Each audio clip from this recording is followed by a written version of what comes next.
Recording studio Dhanaura music director Bhaidas जमरे।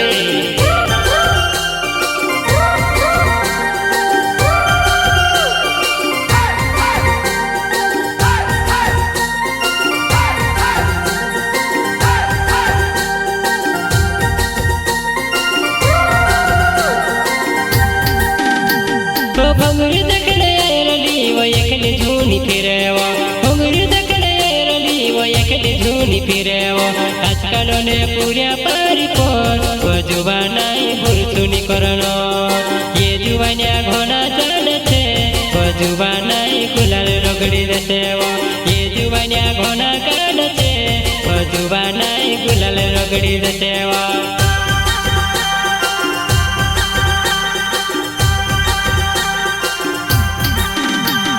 भंगुर दकड़े रली वो एकले झूनी फिरेवा भंगुर दकड़े रली वो एकले झूनी फिरेवा आजकल ने पूरा परिपोर वो जुबानाई बुरसुनी करनो ये जुबानिया घोना चढ़ छे वो जुबानाई गुलाल रगड़ी देसेवा ये जुबानिया घोना काढ़ छे वो जुबानाई गुलाल रगड़ी देसेवा।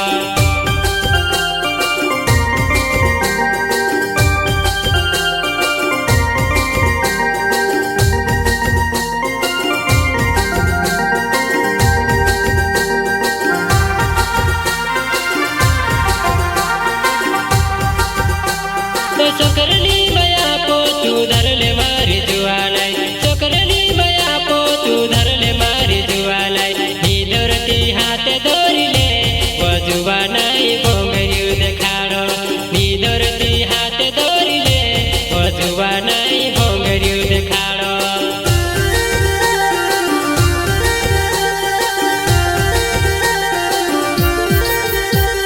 चोकरली बया पो तू धरले मारी जुआलाई चोकरली बया पो तू धरले मारी जुआलाई नी दौरती हाथे दौरिले वो जुबानाई भोंगरियु देखाड़ो नी दौरती हाथे दौरिले वो जुबानाई भोंगरियु देखाड़ो।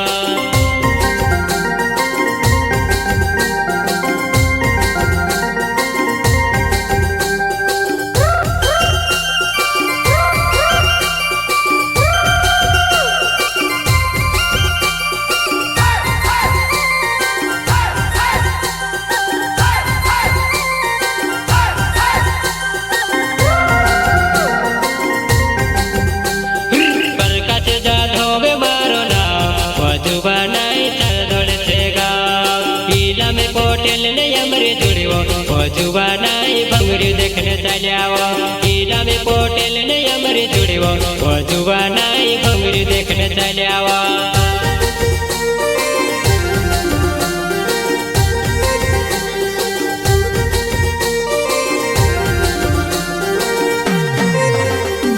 प्रकाश जाधव मारो नाम वो जुबानाई चल दौड़े छेगा हीरा में पोटेल ने अमरे जुड़ियो वो जुबानाई भंगुरियु देखने चलियावो हीरा में पोटेल ने अमरे जुड़ियो वो जुबानाई भंगुरियु देखने चलियावो।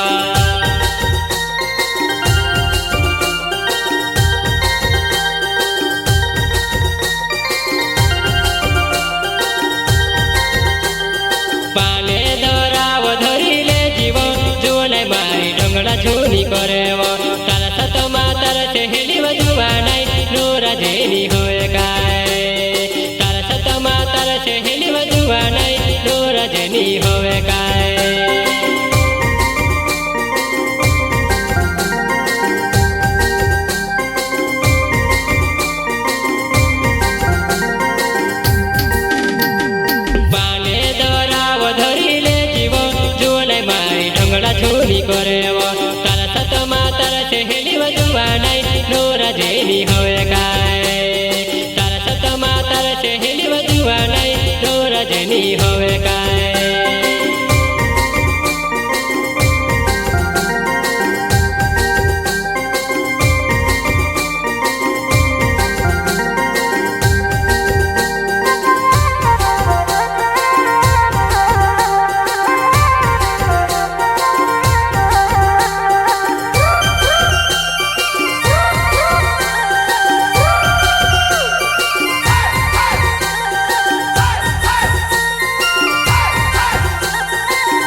जुबाना पान बीड़ो खावाड़वा